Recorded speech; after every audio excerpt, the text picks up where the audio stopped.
won a few regional titles, won IBF, WBO, on then tours, got world rankings in the IBF and the WBO. Because after I retired from boxing, I lost myself a little bit. I didn't know what to do with myself. When I went down there, I found a new sense of brotherhood, and at that point, I would have done anything for the club. I would have died for the club. In the end, I ended up going to jail for the club. As you know, it always ends up bad. You end up dead, you end up in jail, and any young kid that can avoid going down that path or to a bikey lifestyle, avoid it. All that talk to my gang pull up, when we pull up, and they all dip. Alright, yo, it's your boy King Dave here, and this is the Fallon Show. How about you introduce yourself, brother, and where you're from? Hey, brother, it's good to see you on an outside setting. My name's Johnny Walker, and I'm from the western suburbs of Melbourne in Hoppers Crossing. The western suburbs of Melbourne. Johnny Two Guns Walker right here, man. We've actually done a bit of time together over there at Port Phillip, through Charlotte, Borrowdale. I think we were at the back units for a little bit there as well, man. So I got to know this guy. We've just done almost 8 years, isn't it, brother? So he's only been out for a little over a month now, isn't it, brother? I mean, fuck, how's freedom, man? It's good, bro. It's different. It's a lot different to what it was before I got locked up, you know. Obviously, my head's in a different place, and obviously I've got different goals in life now. So, yeah, it's a lot different. First week of being out was a spin out, you know. Like, after a couple of days, I was nearly thinking I wanted to go back, you know, because everything just changed out here. Like, just with social media and smartphones, everything was just so much different, you know. Just catching up with family and that, just you know what I mean. But now I've settled. I'm back in the motion of being out here in the real world, you know. Oh man, that's awesome to see, brother. And you're looking good, brother. You're looking fit. You're looking sharp, man. So Thanks, good to hear, man. So Johnny Two Guns Walker here. So like you said, man, from the western suburbs of Melbourne, former boxer, mad boxer. You know, held a few belts there as well. Former motorcycle club member as well. He was a member of the Bandidos, made it to the Sgt-at-arms there, which we'll touch on in a little bit. Were you born in Melbourne, brother, or did you grow up out there in Western Melbourne? Yeah, brother. I was born in Williamstown Hospital back in 1982. My upbringing. I had mum, dad, two younger brothers. I grew up down in a place in the western suburbs called Newport. That was the stomping grounds, Newport, Altona. I'm not going to say we were bad kids, you know what I mean? But we did what we did, and that was just the way of the western suburbs. You know, we probably grew up a bit different to kids elsewhere. You know what I mean? A lot of broken homes and that sort of thing. But I mean, my family, my mum and dad were together, and but we just I got into obviously the boxing and the kickboxing at a young age. Obviously, my dad bounced his whole life, so he was always involved in the boxing gym, a Footscray boxing gym back in the day.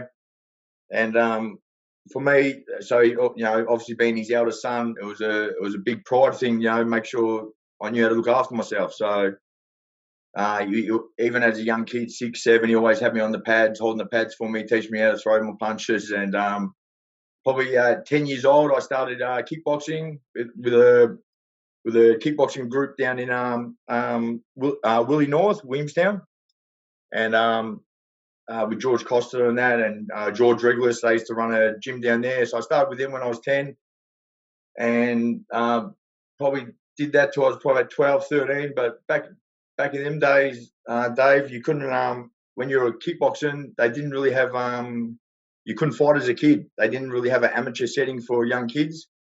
So obviously I got bored of that, and obviously at 13, 14, started hanging around, at school, making a bit of trouble, hanging around boys, hanging around train stations, doing whatever we do. And then obviously, so then once I got to 14, 15, obviously I was kicked out of school young, started an apprenticeship, and my dad thought, if you're going to fight, I'm going to take you to a boxing gym where, you can be around real men. And, if you think a bit of yourself, that, he done it as a test for me, get me into a boxing gym. And obviously, you're going to wear just as many as you give, So I done that, and that's where it all started back then when I was 15 years old, 14 years old. So probably the early years of my boxing career as an amateur, from 15 to say 18. You know, what I mean, I train every day, but obviously on weekends I'll be out with the mates, partying, girls, doing the normal thing that you do at that age. The boxing I probably didn't start taking my boxing career serious. Like obviously trained that whole time, but didn't start taking it serious probably till I was about 19, 20. And obviously then had a real crack in the amateurs, won a few state titles and that sort of thing. And then we turned professional at the age of 23 under Kevin Hargraves and Mick Hargraves out in Port Melbourne. And that's when, with my boxing career, that's pretty much where I put everything. Nothing come before it. It was just boxing.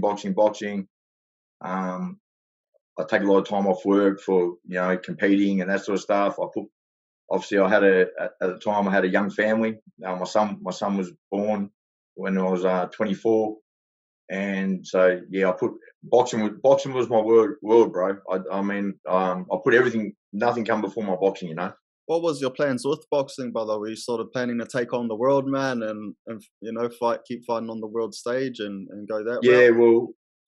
Well, like I said, once I got to my early 20s, that's when I'd obviously been doing it for 5-6 years by then in the amateurs. And once we turned professional, like I said, I put everything to my boxing.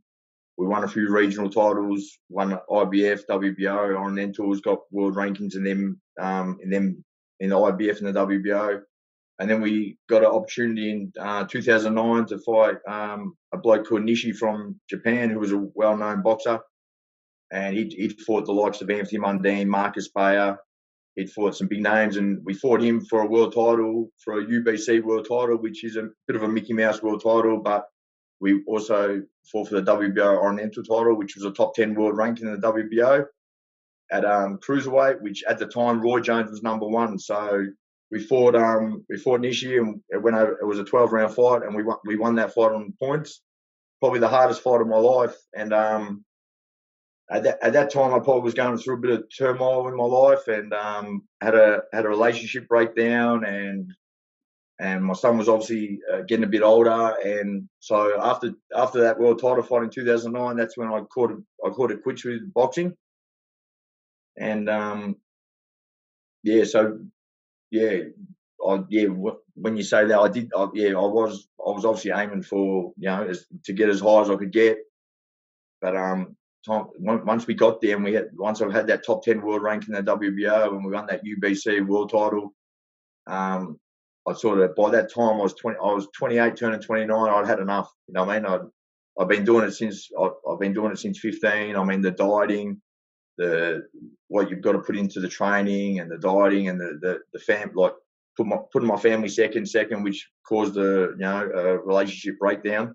All right, brother. Well, I guess, going back a little bit again, well, how did the sort of motorcycle club scene enter the picture for you, brother? Was that just something that you grew up around as well, or?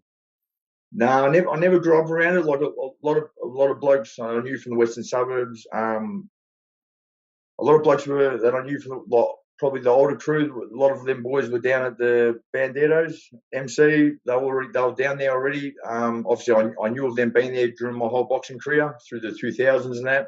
When we got to 2009, and I fought that world title fight, and then I sort of walked away from. After that fight, obviously started partying a bit, girls. Obviously, as I said, I had a relationship breakdown around that time. That's when one of the boys, a close friend of mine that was down at the Bandidos at the time, invited me down there, and I started hanging around down there on Friday nights and like seeing what was going on down there. And they said, "Oh, do you want to jump on?" Well, at that point, obviously, for a good majority of my life, I'd been in boxing gyms, and I always had a team around me, which was a bit of a sense of a brotherhood. So I had that brotherhood around me all the time with the boxing. And when I went down, the first couple of times I went down there, for the first time after retiring from boxing, because after I retired from boxing, I lost myself a little bit. I didn't know what to do with myself. I went from training 3 times a day, having dietitians around me, strength coaches, boxing coaches. I had these people around me. And once we'd called it quits, and my trainer said, I think that's it for you. I sort of lost. I didn't know what to do. So when I went down there, I found a new sense of brotherhood and like people around me, and like we had the same interests, and obviously we grew up in the same.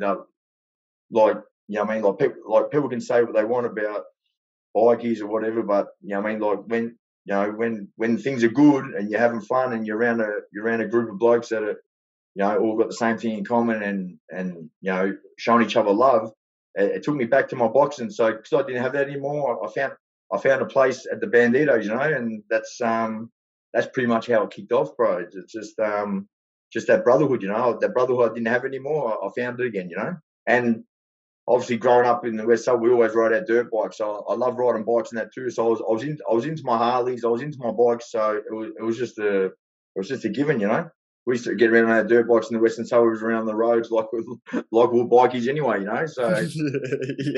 you know what I mean? Ride your dirt bike to the local kebab shop, get a kebab and ride home, So it was just the normal, So when I went down there, I just fitted straight in, and I knew like I said, I knew a lot of the boys down there. So well, can you touch on at all about how long were you nomming for, and until you got your patch and things like that? Yeah. So I didn't prospect for very long. I sort of worked my way up pretty quick. Probably I'll I don't know, say like over a 12-month period, I was probably just over a 12-month, probably 12 months. I was already full patch, and then I got the opportunity to become Sgt-at-arms down there, and obviously I was pulling my weight and doing the right things by the club, and to me at that time it was all club. The same dedication I put into my boxing, I put into the club. The club come first, and my brothers come first, and nothing would have come between that. You know what I mean? I would have done anything that. At that point, I would have done anything for the club. I would have died for the club. In the end, I ended up going to jail for the club. So, I mean, at that point, it was my life, and that's what I wanted to do. That was my future. That's what I wanted to be. I wanted to be an outlaw bikie, and I wanted to be the best at it I could. Just like I did in my boxing career. So when I had the opportunity to become Sgt-at-arms of the Melbourne chapter of the Banditos, I took it. I took it with open arms, and I did the best I could of doing it and representing that patch and representing my brothers, and I was big on that. What was it like, man, getting that patch? I mean, it's like in that world, it's when you're in that world, and it's probably one of the best things you can be asked to do, to be, sergeant of your chapter, sergeant of your brothers, you know what I mean? It's massive, brother. In that world, like, for me at that time, getting that Sgt-at-arms patch, it was as glorified to me as winning a world title in boxing. You know what I mean? Yeah. It was massive, brother. You know what I mean? So to know that I've got all these soldiers under me, and I'm their big brother, and I'll do anything for them. They'll do anything for me. It's a good feeling, bro.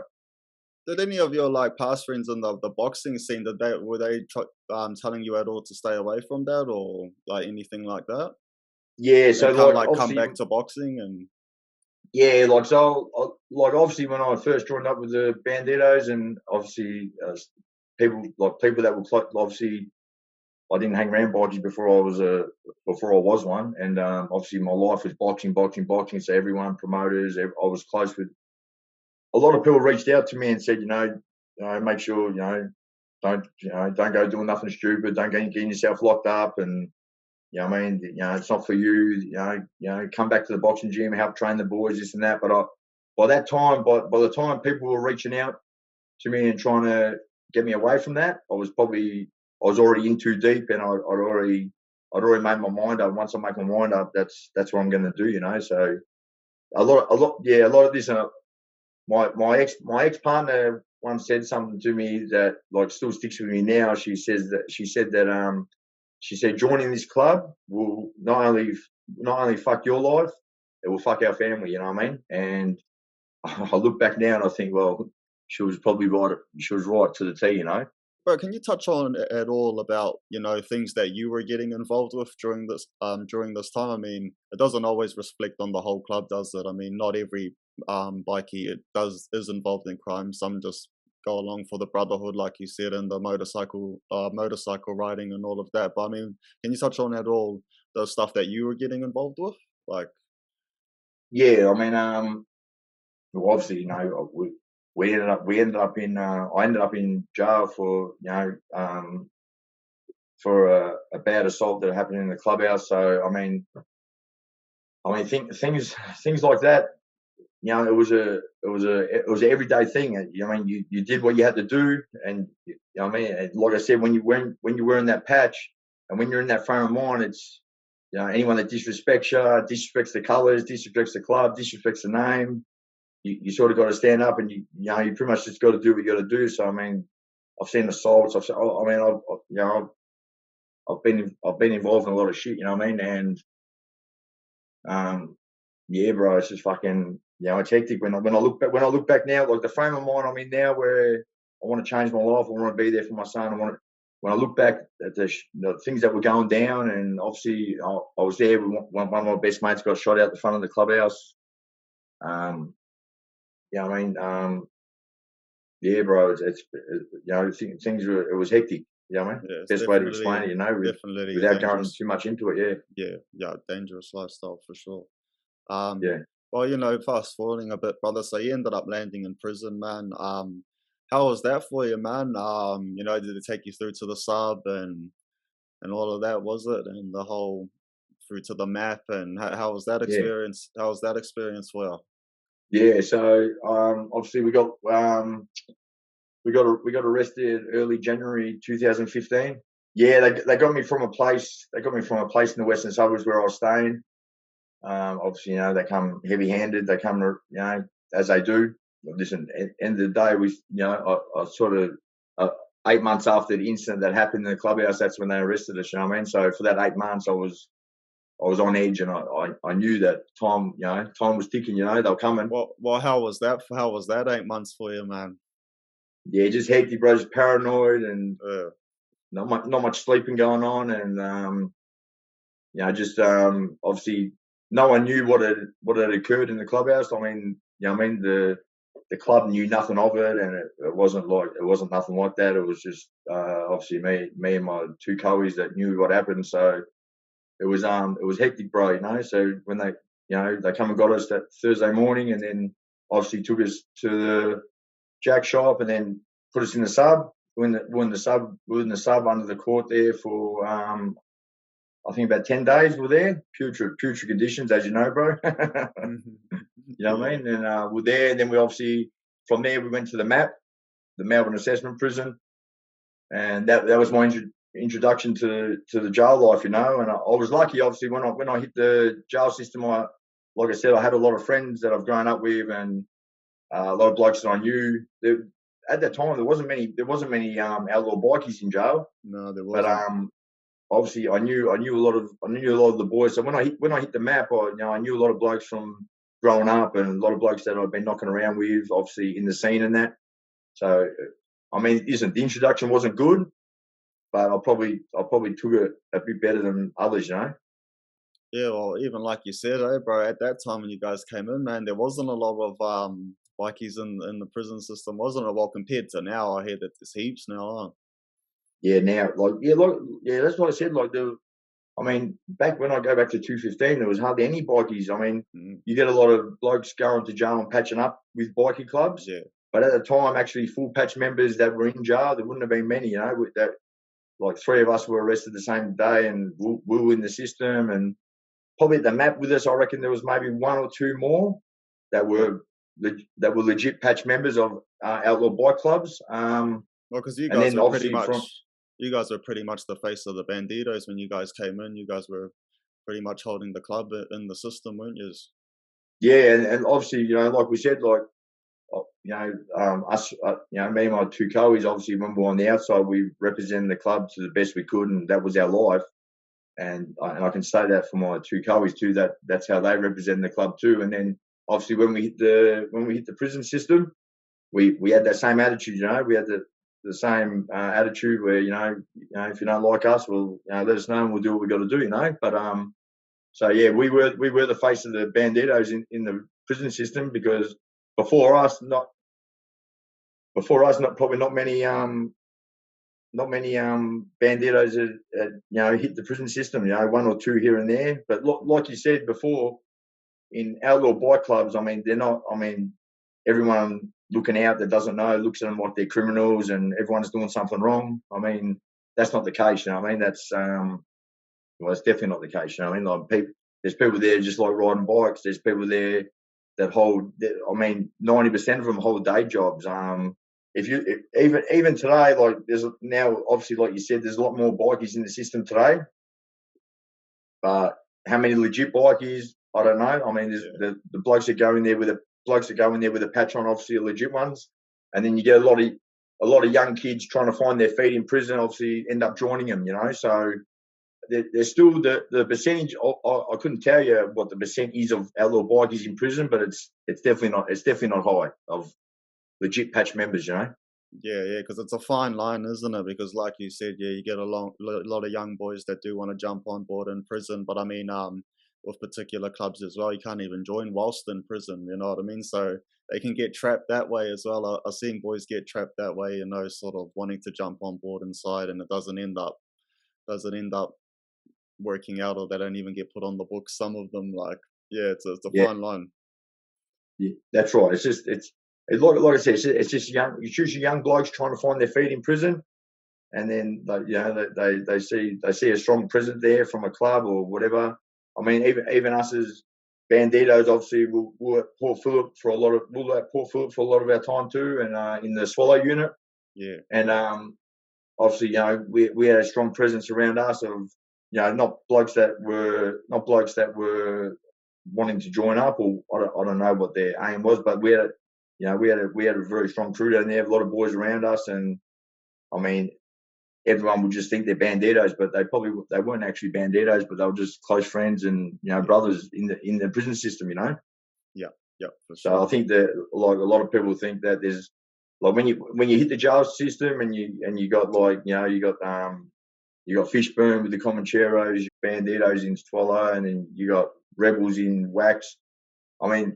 There might be a couple patch members in them units, but then they'll have obviously they'll have a crew of probably 10, 15 people around them. Everyone just suspects they're members too, Yeah. And it's what what it's like in prison. You do what you got to do, and that's obviously what people are doing. Yeah, but for sure.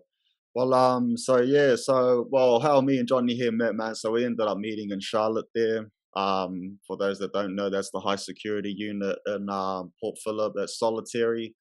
We're also in Borrowdale together, which is like another, they call it the slot there. So we're in the slot together in Borrowdale as well. And then, when you guys were in Swallow, we were all in Gorgon there. So, man. So, you didn't really take a backward step when you came to prison as well. Obviously, you found yourself at MRC, which landed you in Charlotte. So can you run into what happened there, brother? So you're involved in the big riot that happened there. Yeah, so that's 215. Obviously, at the time they were taking so you away, had just come in, huh? Yeah, so I was probably by that time. So I was probably 4 or 5 months into my prison. I was on remand. I was 5 months in with MRC, and obviously they were taking the smokes away, and obviously no one was happy about them taking smokes away, especially when out here it's not a drug. It's something you can go buy from the milk bar. So when they were sort of taking that away, obviously boys weren't happy. Obviously, me new to the prison system at the time, the boys, were gathering and saying we're going to protest this, and we're going to get our smokes back, this and that. So obviously, we just went, pretty much everyone just went for the ride. It started off as a protest and a standoff with the security of the guards, and it started off with a standoff. SCSG and that. Yeah, the SSG, and it started off with a standoff with them. Obviously, we didn't go in for muster, and it sort of just escalated, And I don't think anyone there that day knew the extent that it would go. obviously when the process started and we're not mustering up, and then we wouldn't let them count us, so they couldn't get a head count, and obviously it's gone over their muster time, so they had to do something. And obviously by that time it had gathered momentum, you know what I mean, and prisoners were coming through fences, and obviously at MRC you got all different yards. You got 2B yards, you got A yard, you got C yard, and by this time A yard and the other B yard, and I was in B yard with Bellbridge. By this time, the fences had been damaged and prisoners could get into every yard. So by that time, it grew momentum, and the officers obviously retreated out the front of the prison. There's no guards in the prison no more. The fences were damaged. Everyone was together, and it just went mayhem from there, bro. Just fucking free range for probably 6 to 8 hours in the prison with no officers at all. And blokes were getting cut out of their cells, and the people had grinders, and it was out of control, bro. You know. So they come and got us. They come and got us like 10 deep from one of the cells at MRC.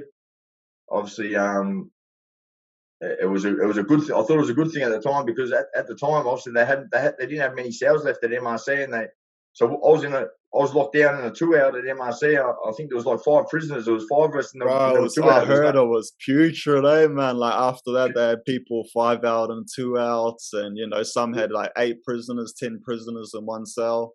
That's right, bro. It was putrid, bro. No running water, no toilets. Toilets have been broken. There was no running water. The whole. I was in a cell in Bellbridge on the bottom floor, and the whole thing was flooded. So they had like 5. They had 5 or 6. I can't remember now what it was. There was a few of us in there, and obviously we running amok. You know what I mean? Obviously that was the worst conditions ever.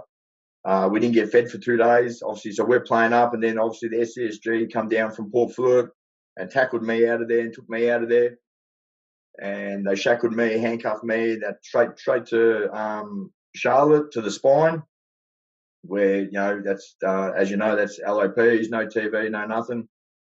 So they took me straight in there with shackles on and handcuffed, and I was on a shackle regime, and handcuff regime pretty much the whole time I was down there. When I was in the cell, I thought, fuck, no wonder they call it Port Putrid. This is putrid. Yeah. So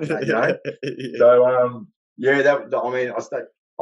You meant to, like, they told me I'd do 28 days there. I ended up doing longer because we played up a little bit down there. Obviously, new to the system and that, you just think, this can't be what it is, So played up a little bit down there, and I ended up doing, I think, just under 2 months. I ended up doing in the spine, and as you know, you get that little run out. You get the run out in that shitty little yard in the spine there, and they don't take the shackles off you. You be walking around. That's right, bro. there. So I did it a couple of times. I went out there for just a bit of fresh air to get out of the cell, and obviously you can talk to they got 2 yards there, so that's where you get to have a yarn with a couple of the boys. And so I'd go out there. I went out there probably in that 2 months I was down there. I reckon I probably ran out 5 times, because I thought, I felt they were, putting us on show by having me out there in shackles and handcuffs, probably, looking at the camera laughing as we're waddling along with our shackles on, Yeah, so I didn't take the runouts down in the. Yeah. I didn't even take the runouts in the end. Not many people do, man. Yeah, down the spine. So yeah, that's the LOP section of Charlotte, and yeah, you get an hour out of your cell, but I mean, most people don't even take it, and then they do it first thing in the morning because they know people are going to say no as well. You know what I mean? So they do it first thing in the morning so that they don't have to walk out of their box and and get people out of their cells because they're lazy down there, eh, bro? Oh, they're bad down there, bro. As low point as you can be in a putrid situation. I mean, all the mainstream prisoners are down there. Obviously, you get a lot of protection prisoners down there too. But all the mainstream prisoners, they all come together, and we sit at our doors, yelling out our doors, having a laugh, and throwing the fishing line out, whatever that. It's funny because when I look back on it now, and you think about the hard days you have on the outside, and you look back to them days, you think nothing gets harder than that, But at the time, you just deal with it, bro, and yourself, you just deal with it, and you got good boys around you, and everyone's in the same position. It doesn't matter. Usually for me, it didn't matter what gang you're with or who you're running with or what color you were, bro. Everyone got along, bro, and that's pretty much how I did my whole jail sentence anyway, bro. So I mean, we had, you know yourself, we had some good laughs down there in Charlotte. You Yeah, know, we had some good laughs. laughs, all right. Yeah, I mean, it's crazy, man. I mean, to viewers, yeah, man, like, you know, that's obviously our experiences of what it was, man. But I mean, the reality is, man, you know, it is for the strong-minded, mate. You know what I mean? The weak do fold down there, mate. Don't get me yeah, wrong. You know what I mean? There's people that yeah, lose their minds down there, man.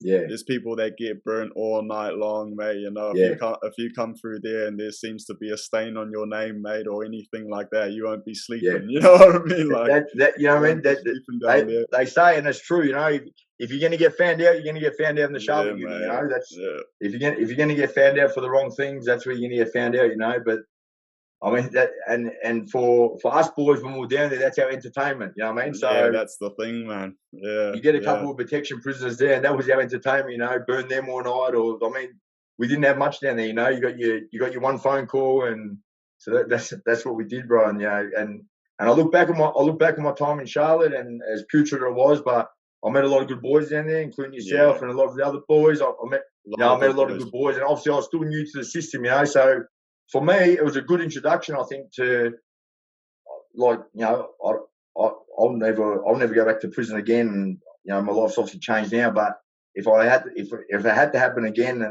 for a first time, that I think that was the best introduction I could get, because obviously the time I done in Charlotte, then went to Borrowdale, and then obviously got out to the back units. When I got out to the back units, it was like freedom, bro. So yeah, man. I mean, going from there, brother. So how was the rest of your leg in there, brother? You know, obviously, you know, you've done almost 8 years, but a long time. So yeah, how was your time in there, man? What did you do to get by, and what prisons and Yeah, so obviously, yeah, like we just touched on, I was in Charlotte for the 20 months. Went to Borrowdale. That was good.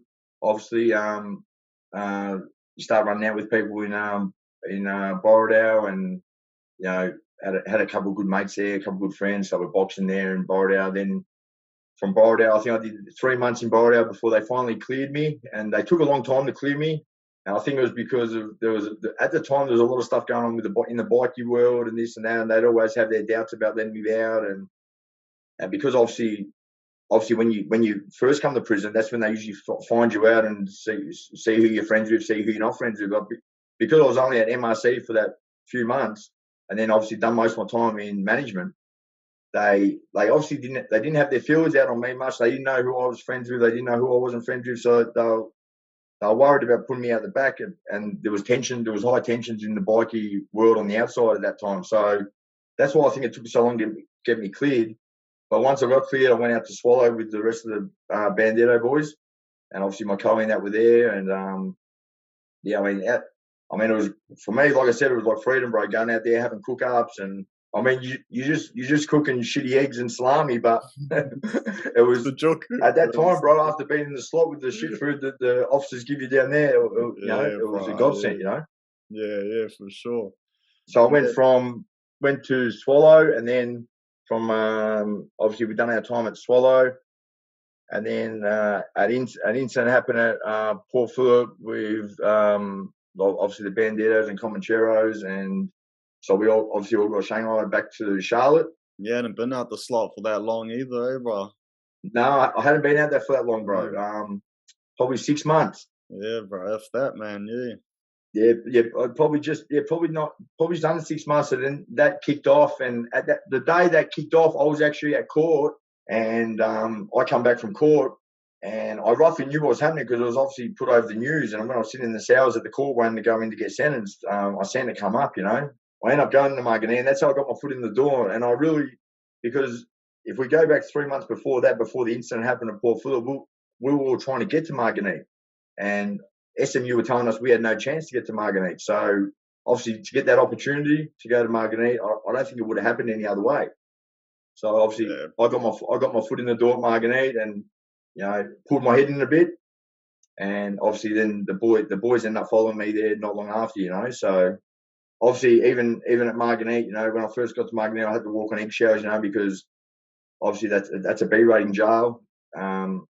And you know, when I got to Margaret, there's a lot of good boys there. There was a good bunch of boys there, you know. And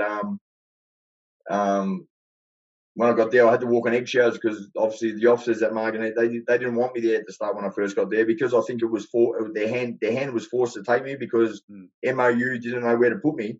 I put my head in and obviously started training, and that's where that's where I pretty much finished off my jail sentence, and I ended up doing the next 4 years there at Margaret.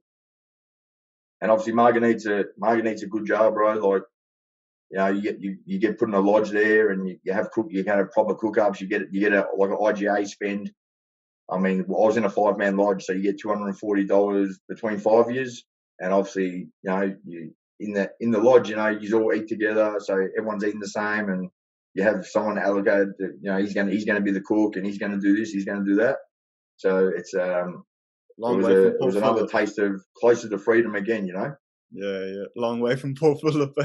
Long way from Port Phillip, bro. Like, at least the chicken that comes there, it looks like real chicken. All right, man. Well, man, like you've said, man. So you're out now, man. Rap for you, brother. Absolutely rap that you're out, man. You've been out bit over a month now. Obviously, you went through a lot of changes. After having gone into prison, a bandito, and definitely known as a staunch bloke in there, bro. You know what I mean? A real stand-up bloke while you were in there, man. So I guess what changed for you, man, to sort of lead you up into what you're doing now, man, and being the family man, and bro, even just jumping on here, brother. You know what I mean? It's a huge step, man. So I mean, when did that sort of start getting into motion for you? Well, two years out from being released, or 2 years out from my earliest in prison, I parted ways with the Banditos. Obviously, me and my dad and a lot of other members, we weren't happy with the way the club was going. They had a couple of members come in from another club and started running things their own way, and so 2 years out from my earliest, I pulled the pin on the bikie world. And in saying that, like with the Banditos Australia wide, I got mad respect for a lot of the brothers there. A lot of respect for a lot of the brothers there. It was just down here in Victoria, two blokes come in and they started running their own way, and they weren't doing it the Bandito way. They weren't doing it the way that I was taught to do it. And when I was sergeant of Melbourne, they definitely weren't doing it that way. And so I just had enough, bro. And I wasn't gonna put my name to something, in Victoria that was running in a way that I didn't respect, bro. So, I mean, we all pulled away from it. Me and my father and a few close friends, and a couple of them people went to different clubs. And I just wanted to, obviously, like I said before, when we were talking, I get along with everyone, bro. I don't care what colour you are. I don't care what gang you're affiliated with. You're good to me. I'm good to you, bro. And obviously, after I parted ways with the Banditos, I just wanted to be me, bro. And if you're good to me, I don't want to have to feel I can't talk to you, or because you're associated with them, or I want to be good with everyone, bro. So, I mean, my way of thinking started 2 years out before I got released, and obviously now being released, obviously I'm still thinking the same way. I got mad respect for the boys that are. I got mad respect for the boys that are living that life, and like I said, at that time back before I got locked up, I was happy in that life too. But for me now, I think my son now is 16. When I went to jail, he was 8. I mean, I went to jail buying him. Before I went to jail, I was obviously buying him Lego and toys, and then I get out and he's telling me about his girlfriend. So it's a completely different. It's a completely different outlook, like from his life, and I think him losing me for 8 years, and that, like I said, 2 years out, him losing me for that time, I knew that I owe it to him, bro. I got to lead by example. So I started reconnecting. Obviously, just before I got out, I started reconnecting with the boys that I was close with through the boxing world. My old boxing trainer, Dave Hegarty, Nice. Andrew Woodall. I started, I mean, they're always supportive of me, even when I was doing things that they didn't agree with.